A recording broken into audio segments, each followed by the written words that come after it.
So she asked me to be a part of her I do crew, and I wish I would have said I don't because I had a terrible time.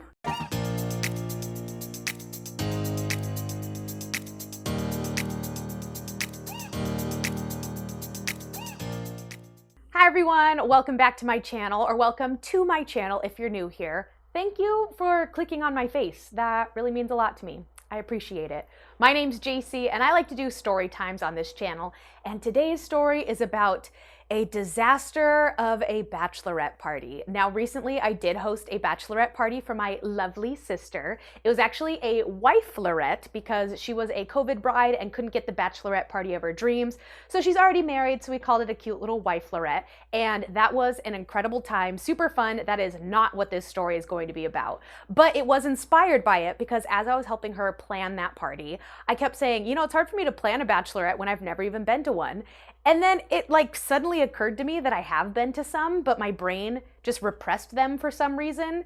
I think for this story in particular, I had such a terrible time that my brain was trying to protect me from that trauma. But it's being unleashed, and I thought it'd be funny to share it with you guys. So if you like story times or just hanging out with me, like we're two best friends chit-chatting over some chips and salsa, then make sure to like this video and subscribe so you can join us for future story times, and because it really helps my channel out, and I appreciate each and every one of you following along. But with that being said, let's get started on this bachelorette weekend nightmare. So the story starts 7 years ago, which is probably another reason I totally forgot about it because it was just such a long time ago. I had just turned 21 and I was not a big drinker, not a big partier at this time. I actually don't think I had my first sip of alcohol until I was 21. Loser. No, I'm just kidding. But you know, when you turn 21, you have a lot more activities that become available to you in the event of bar hopping and club hopping or being invited to bachelorette parties. So the bride of this story I actually knew from college. She was several years older than me, but you know, when you go to college, not everyone's the same age, and we had met at an event and really clicked and just became friends. You know, we weren't super duper close. She wasn't my best friend or anything, which is why it was surprising when she called me and said, "Hey Jacy, would you like to come to my bachelorette party?" I remember I was like oozing with tenderness because I was like, "Me? You want me to go to your bachelorette party?" Yes. I just felt kind of honored. Now, she wasn't inviting me to be in her wedding party by any means, but going to the party, you know, that's kind of like you and your closest girlfriends. And I was like, you like me. You really like me. So I was super excited to go to this bachelorette party. So I got added to the email thread of all of the girls going to this party by her maid of honor, which I believe was her longtime family friend. So I get the first email and it said, okay, save the date for this weekend because that's when her bachelorette weekend will be taking place. And I was like, oh, a whole weekend? Oh, okay. And this was at a time where that wasn't super trendy. I feel like nowadays everybody has bachelorette weekends, like a full-on weekend to celebrate the bride, whereas I was still kind of under the assumption it was just like a one-night party sort of thing. So I was like, oh, okay, well I could use a trip, you know? At this time I had graduated from college and I had gotten my first big girl job, which I got fired from, actually, if you haven't seen that story time. That was the job in question. But I was working my big girl job and I was like, yeah, I can take a trip. I'm making decent money now. Like, let's do it. Let's do it. So not only was it going to be a bachelorette weekend, but it was going to be this odd two-parter, I would say, which I don't think is that common at all. But the first night was going to be in Los Angeles. They were going to get a hotel and do like a pool party type of thing. And then we'd all drive down to San Diego and do like a bar hopping kind of event. And so I thought that was kind of interesting. I don't know if that's normal or not. You can let me know down in the comments, but I was like, why not just make it at one place or the other? Why do like a two-parter?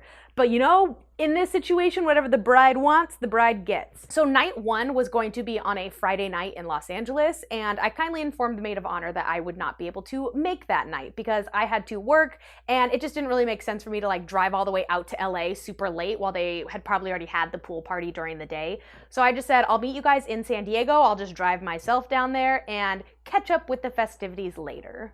So I wake up super early on Saturday and I start my drive to San Diego. Now, it's during my drive that I'm kind of like realizing that I'm probably the alternate in this group of bridesmaids. You know, maybe they had some other girls drop out and they just needed some extra bodies to fill the room. And I kind of realized that my role as being like this late invite was because I was a fun friend, you know? I know a lot of people know that I can handle myself really well at parties. I'll talk to strangers and I'll kind of bring everyone together. And that was something that the maid of honor was saying. She was like, oh, you'll get along so well with all these girls. Like, you can kind of bring them all together. It'll be super fun. So I understand that they all had just hung out the night before and they probably already started creating those bonds. So it was kind of okay that I was coming a day later because I would be totally fine catching up and creating that rapport with all of these girls. There were a few other girls in the group who were not bridesmaids or part of the wedding party at all, but in total there were 10 of us and I was the only one who was coming a day later. So all 9 of those girls had just had a pool party day in Los Angeles and now have arrived in San Diego in this hotel. So I show up to the hotel and it is a nice hotel, like downtown San Diego. I had to pay for parking because it wasn't included. It was like $25 to pay for parking for the weekend, which I was like, that kind of sucks, but oh well. I go up to the room and it is a beautiful room. I think we had split 2 rooms between the 10 of us girls, so 5 in each bedroom, and it was plenty of space because it was a gorgeous hotel room, not only because of the actual architecture of the building, but the bridal party had done such an incredible job decorating it. You know, it was very much bridal, bachelorette themed, but in a tasteful way, you know, very few phallic imagery, if you know what I'm saying. Very much like, you know, last fling before the ring, very beautiful banners, there were rose petals everywhere, there were little photo booth props everywhere you looked. It was definitely a party scene. And I remember thinking like, dang, you guys just arrived here. How'd you decorate so quickly? But, you know, they're professionals, I guess.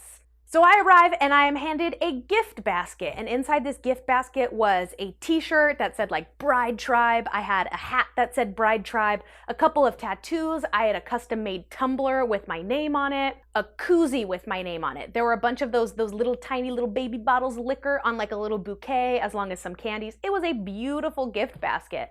The thing that kind of sucked was the gift basket was mostly for the day prior for the pool party because that's when they were all wearing their matching shirts. They had their little tumblers, they were doing their hats and tattoos.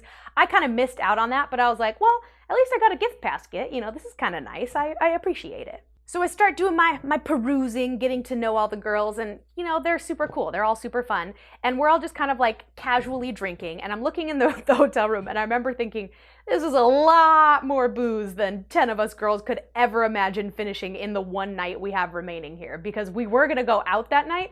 But I was like, there were bottles of wine, bottles of liquor. White Claws weren't really a thing back then, but they had like canned cocktails, like canned margaritas, canned Moscow mules. It was as if whatever you wanted was there for you. But there are only 10 of us, so I was like, dang, we're gonna get trashed tonight because this is a lot of alcohol. So we all start getting ready for the festivities that night. And that night, the plan was to go out for dinner and then go bar hopping down in San Diego, I believe in the gas lamp area. So as we're getting ready, the talk of Uber starts coming up, and we're kind of determining how we can split up the Uber between 10 girls, because they were like, ooh, guys, like, it's a Saturday, it's kind of like peak time. Ubers are super duper expensive. And they just kind of kept doing that weird thing. You know that weird thing that kids do when you're eating like chocolate and they'll be like, man, I love chocolate. I wish I had some chocolate right now. If only I knew somebody who had chocolate. They were kind of doing that, but with my car. And so they were like, dang, I wish somebody here could like drive all of us and we could save the $70 to Uber down to Gas Lamp Quarter. And so at that point, I kind of felt a little bit guilted into it. And stupidly, I said, well, I don't mind driving us to dinner. Like, that's fine. You know, we can save money on the Uber, because then from dinner down to where we would be bar hopping would be another Uber trip. That would be super expensive. And again, at this time, I wasn't so much of a partier that I was like, you know what? I wasn't planning on getting too trashed. I'm not a big drinker. I'll DD for you guys. And so they were like, yay! So I was the only one who volunteered, and there was another group of girls who did decide to Uber, because I wasn't gonna do 2 trips. I do think it's weird in hindsight that like we didn't just do 2 Ubers, because why would I only take one group of girls? I don't know, just very weird. It was very odd. So we're all dressed up, all looking cute, and we go to dinner, and it's a fancy dinner. I remembered I ordered some type of seafood pasta and it was like $30, which was very expensive to me. Still kind of is. But you know, it's a bachelorette party. You're gonna like ball out at a nice restaurant in San Diego. If they had taken us to Taco Bell, I would have been stoked for that. But it's like, you know, you want to celebrate, you want to have a nice dinner. So it was a very fancy dinner. I remember my total was like $50 after my meal and tip and my beverage. I didn't get a cocktail because again, I was DDing, but it was a great time. I really enjoyed that dinner. So then from there, it was time to go bar hopping. So I pack up my car full of all of the girls that could fit, and I drive down to the gas lamp quarter, and it took about 15 minutes to find parking because nobody's actually supposed to drive themselves when you go bar hopping. So I'm able to find lot parking for $25 for the rest of the night. And I'm like, dang, I've already spent just $50 on parking this weekend. That's kind of annoying, but you know, what can you do? And I was also a little bit surprised that nobody offered to pitch in for parking. You know, I kind of got to the gate where I had to insert my card to pay for, you know, the rest of the night parking. I kind of paused and waited to see if anybody started faking reaching for their wallets even. No, they were all like pre-gamed from the dinner before, so they weren't paying attention, and I was like, all right, I guess I'll pay for parking, no big deal. So we go to the first bar, which turned out to actually be a club, and again, I had just turned 21, and I didn't know there was a difference. I didn't realize that we were going to a club, which has a different set of rules. There is a dress code, it's a lot fancier, it's a lot more of a lounge rather than just like cool, fun music where you go and get a $4 beer. So we had to pay a $20 cover, which I was like, oh, okay, good thing I have some cash because that was unexpected. I also almost didn't get let in because of my shoes. I was wearing tennis shoes because we're going bar hopping and I wanted to be comfortable. I wanted to dance the night away, you know, like, Senorita, I feel for you. That was probably a hit song back then. I don't know why that was the first song that came to my mind. Golly. But because the rest of my outfit was cute and that my entourage was also looking banging, they let me in. But I was like, sorry guys, like I didn't realize we'd be going club hopping sort of thing. So we arrive at this club, and I don't love clubs. I don't like the music vibes because it's a lot more like techno music. I think I've complained about it in another video, but I was like, you know what? It's all right. I'll still have a good time. It's fine. So I told myself I'd get one drink while being at these clubs because I wanted to get somewhat loose, but have enough time to burn it off and not have to worry about driving. So I go up to the bar. This is so embarrassing. And I specifically remember this. This one was like the first memory that came back to my mind was I ordered a shot of Fireball, which is just the most 21-year-old thing I've ever done in my life. So I ordered a shot of Fireball. He hands me the shot of Fireball and my bill at the same time. And my bill said $22. And I was like, am I allowed to return this and say never mind? It was already poured, so I don't think I could have, but I was like, oh my God, $20 for a shot of liquor? Like, this isn't even I bet the well liquor would have been $15. That's insane, but you know, clubs. So I'm already committed. I sign my check and I take my shot of Fireball and I head back to hang out with the girls. So that's of course when, you know, the night takes a turn and typical bachelorette party madness ensues. The night starts off super fun, we're dancing, having a good time, and then as this group of drunk girls starts to get a little bit more pumped, they decide, okay, we want to leave, let's go to the next bar. And I'm like, we just paid $20 to get in here and you guys want to leave? Okay, like, that's fine. So we leave that club and walk down the street to the next bar. And this bar was definitely more of a bar, not a club. I don't believe there was a cover charge, but it had a lot more fun music. And I was like, okay, I'm actually kind of cool with this because I like the vibe a lot better. It was old school, like Lil Jon and Usher playing, something you can actually dance to. So we start dancing on the dance floor, having a good time, when one of the bridesmaids just starts having an absolute breakdown. I don't even remember the details of it, you guys, but I do remember I had to be the one, as this designated sober person, to be like, oh, okay, come on, Cheryl, don't cry on the dance floor. Let's go this way. So I pull her off to the side. We end up having to go outside because she just starts bawling her eyes about an ex-boyfriend or the guy she's dating or something. It was just one of those incoherent, unnecessary drunk breakdowns where she just got very emotional and just started crying. And so that's when I kind of start realizing, I got assigned the mom role just because I was being sober. And mind you, I did not know any of these girls. I had just met most of them a few hours before, and somehow I got designated as being their keeper and their babysitter. What's up with that? So I'm patting poor Cheryl's back going, there, it's okay. We get her to calm down. We go back and start dancing with the girls. Now there's another bridesmaids who got too wild and too drunk, and she's trying to leave with some dude, and I'm like, no, Marissa, you get your ass back here with the group. Like, what do you think you're doing? And I'm just having to full on wrangle these girls, and I'm trying to look at the maid of honor being like, hey, this isn't my job. This is kind of your job, right? She is gone. Before you know it, I have to go hunt her down in the bathroom because she is dry heaving into the toilet. And I'm holding her hair back going like, what the heck did I get myself into? I'm not even having fun. I've already paid a lot of money just to like come into these clubs and not even drink. And these girls are just lit, having the time of their lives, and I don't really get to participate in that kind of repertoire. But you know, it happens, it happens. So you know, all that I really could do was head to the bar, order a club soda, put a straw in it, and suck it up, because I had to wrangle these girls and get them back to the hotel room. So sure enough, I'm the one who has to kind of wrangle these 5 girls, get them into an Uber. I collect my group of girls and I drive them all back to the hotel. At this point, some of the girls had started to sober up and help me, thank goodness. So we were all able to make it back to the hotel room safely, securely, and soundly. So we wake up the next morning and everybody is devastatingly hungover, and I feel like I could go run a 5K. Like, I'm feeling great, you know? It's one of the benefits of not drinking. It's just how you feel in the morning. But we actually had plans on that day because it was supposed to be like the last day of the Bachelorette, but for me it was day 2. And they ended up kind of canceling those plans because everybody felt so crappy. We ended up going to the continental breakfast of our hotel instead of out to brunch like we wanted to. And I was kind of bummed because I was like, dang, I brought a cute, trendy brunch outfit. Now I don't get to show off my brunch outfit because I'm not going to take it downstairs to just get a bowl of Frosted Flakes and a banana from the fruit basket, you know? But it was fine. I still had a good time. I'm like reliving the night with the girls. And I kind of realized, you know what? I did have fun. I had fun with these girls. I had fun exploring San Diego. It was all a good time. But that's not where the story ends. Because the most dramatic part of this entire weekend happened about 2 weeks after the entire weekend. And that was when the maid of honor emailed all of the girls who had attended this Bachelorette weekend with our bill, our total that we owed her for the weekend. And she emails me and she says, okay, everyone owes me $600. What? I've never had sticker shock before, and I understand the meaning now, because I looked at that number going, oh, she made a mistake. $600? For what? $600 for what?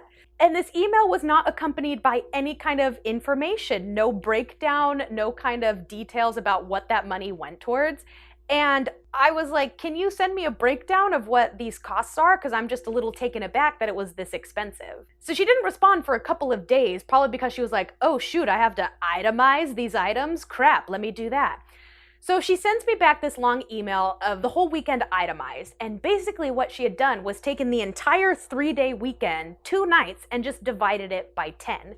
Now this is an issue because I was the only girl who didn't get to go one of the nights. So I was basically getting charged for like $200 that I didn't even get to participate in. That was issue number 1. Issue number 2 was she charged us for every little thing in our gift basket and in our hotel room, which I thought was kind of weird because they were gifts that I had to pay for, and it's like, had I known that, I would have just opted out, you know? I didn't even get to enjoy them, you know? Like, I didn't get to go to the pool party that day and wear the shirt, wear the hat, use the tumbler. So it's kind of just like additional costs that I had to pay that I wasn't expecting. She also charged us for all of the decorations, which was so excessive and so unnecessary, albeit it made for super cute photos. It was super aesthetically pleasing, but I was like, dang, I'm getting charged $75 just to decorate the hotel room, which we were in for like 4 hours total.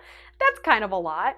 And then the booze, all of that booze that was in the hotel room that was so extremely excessive, I got charged like $100 for my share, which again, we were only in the hotel room for 4 hours, and there was so much left over that somebody got to reap the benefits of the leftovers. And I certainly wasn't one of them. I didn't get sent home with a bottle of champagne or a thing of tequila, you know? Had that happened, maybe I would have understood. But I was just kind of like, you charged me for booze that you then got to keep on your own bar shelf? That's kind of rude. That's kind of rude. The last big charge that I got was she charged us for all of the bride's cost. Now again, I would have been fine with this if I was forewarned that this would be happening, but pretty much the bride didn't pay for anything that trip. This includes her hotel, all of her cover charges, all of the drinks she was ordering at the bars, but then also like gas to get from LA to San Diego, the customized little bride gifts that we had got her to make for cute photos that she then threw away. Every little thing that we had gotten for the bride was then divided evenly by 10, and this was another $100. And I'm like, dang, we spent how much on the bride? Like, again, that probably would have been the one charge that I would be totally fine for because we're celebrating the bride. You know, it's her weekend. It's her last fling before the ring. But I was just completely unexpecting it. Not expecting it. Golly, I'm just too heated. My goodness, it's that weird time of year where the sun is just not working with me. Let me fix this. There, that's better. Watch, it's gonna get super dark again. Oh well. So I kindly respond to the maid of honor and I say, okay, thanks for sending this over, but I'm actually not comfortable spending at least $200 or $300 of this because I wasn't even participating in one of the nights of the festivities. I don't think I should be charged for something that I didn't even get to go to. She responds and says, well, we kind of just took all of the charges and divided it by 10. And I thought, she's fighting me on this. Like, I didn't even think I had to defend myself like a lawyer in court, but I respond firmly. And again, I don't know this girl. She's not really my friend. So I kind of got a little bit sassy with it. And I kind of got a little mean where I was like, I just think it's a little ridiculous that I would have to pay $200 extra for something that I didn't even get to partake in. I'm fine with paying for the bride. I'm even fine paying for the gift basket. You know, did we have to get the fancy hotel and all of that booze and all of the decor? No, but I'm not going to fight you on that, okay? I'll be easy. Don't charge me for the one night I wasn't there. So then I get a follow-up email in our big long thread with all of the bachelorettes, and this girl writes, hey everyone, just want to let you know that Jacy's not comfortable paying this amount because she didn't participate in one of the days. So I've redone the breakdown of costs for everyone, and here's the new breakdown. And it was kind of like, Jacy owes $300. Everyone else now owes $710. And I was like, dang, this girl's really bluntly throwing shadows at me. That is insane. And I wasn't getting any of the responses because nobody was replying all at this point. But I don't think anybody would have argued with that. I don't think anybody was like, that's not fair. She should have to pay for a whole night she didn't go to. But I'm sure they weren't happy that a $600 weekend now turned into an over $700 weekend with them, which again was super excessive and really bougie and unnecessary. So I kind of felt bad. I kind of felt like a little bit of a Karen that I was nickel and diming people, but I just thought it was a little bit outrageous that she would expect everybody to not only pay that amount, but be okay with it. I really feel like it would have been fine if she communicated estimated cost and estimated items of purchase beforehand so that we kind of had a better idea of how much we would be paying, you know? Because I ended up getting a discounted rate for like $400, but if I had known at the time that that's how much my one night in San Diego would be, on top of all of the cover charges, the drink that I bought, the parking, and the lack of thank yous that I got from everybody, I probably would have politely declined and said I would not be able to attend. So there's kind of two follow-up endings to this was, you know, a few weeks later, she had her wedding, and the wedding was so fun. You know, I love the idea of bachelorette parties because you kind of get that introduction with a lot of the party guests before the actual party, so you can have a great time. I was dancing with those girls on the dance floor all night long at that wedding. I actually got to drink at that wedding for once, which was super fun. So I had a great time at that wedding, and there was no grudge, no ill will towards either the maid of honor or the other bachelorettes who had to pay more. Everything was fine. And I kind of also attribute that to the fact that, again, I was the youngest one of this group. Everybody else was a few years older. They were a lot more established in their careers where it was like $600 for a weekend in San Diego? Pfft, chump change. But follow-up number 2 of this story is that I don't really keep in touch with that bride anymore, which I think is kind of interesting because it really does show that I was just kind of like an alternate to fill space in the hotel room and bring the cost down even more for those girls. She has since moved across the country and we barely keep in touch. And I actually looked recently and she doesn't even follow me on Instagram anymore, which is like, no hard feelings. We just completely lost touch and, you know, things happen. Life gets in the way. I think she has a couple of kids now, which is great for her. But it also is kind of a reason that I totally forgot this party happened was because I'm not seeing any of these girls on my social media feed. I'm not really thinking about them at all, but just kind of like reflecting back on this weekend. I did not have a good time and I spent a lot of money on a weekend for a girl that I don't even keep in touch with. So if that's the lesson, then just go to the bachelorette party of your really close friends to make it worth it. But that was today's story time about a terrible bachelorette weekend that I had gone to. Now, again, I've only been to like a few bachelorettes, so this was by default going to be the worst one. Best one, of course, would be my sister's bachelorette. That was such a fun time. And hopefully I get invited to some other bachelorettes in the future. You know, I don't have a lot of friends who are actually married, so I think a lot more better bachelorettes are on my horizon as well. But I thank you guys so much for watching this. Let me know if you have ever been to a crazy bachelorette party, or if you have ever had to play the mom or the babysitter of your drunken group of friends, because that's never fun. That's never fun. But as usual, I thank you guys so much for watching. It really means a lot to me. And I hope you'll join me in the next story time. Toodles! All those bachelorette party theme names are so funny to me. Like, time to kiss the miss goodbye. Last fling before the ring. Wife of the party. Batshit crazy. Till death do us party. Sip happens. We make poor decisions. Batch and boozy. Drunk in love. Raising hell before the wedding bells. This chick's getting hitched. Last sail before the veil. Bride tribe. All right, that's enough.